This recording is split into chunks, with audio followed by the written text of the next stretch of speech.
Welcome to our channel. Today we how to start building your real estate portfolio with Fundrise, quick tutorial step by step clearly. To start building your real estate portfolio with Fundrise, first, visit the Fundrise website. Click on the sign up button located on the homepage.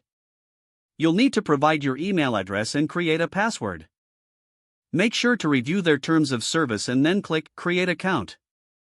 Next, complete your profile by filling in your personal information. This includes your name, address, and financial background. Fundrise will ask questions to assess your investment preferences. Once your profile is complete, navigate to the investment options available.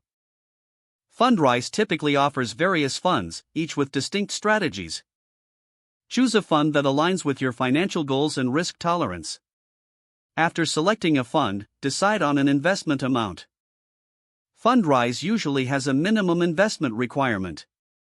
Review the details of your selected fund and ensure it meets your criteria.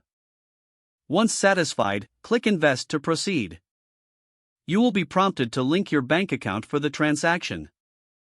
Follow the instructions to securely connect your bank account to Fundrise. After linking your bank account, confirm your investment details. Finally, submit your investment to officially join the Fundrise community.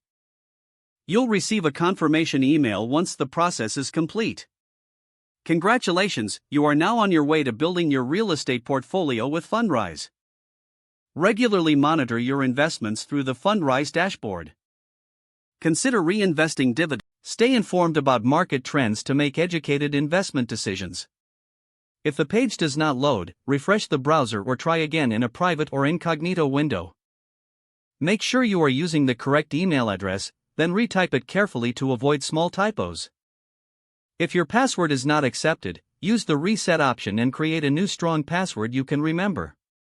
Check your spam folder for verification or security emails, then complete any requested confirmation steps. Enable two-factor authentication if available to improve account security and reduce unauthorized access risk. After signing in, review your profile details so your contact information and settings are accurate. Don't forget to like this video and subscribe to our channel for more step-by-step tech guides.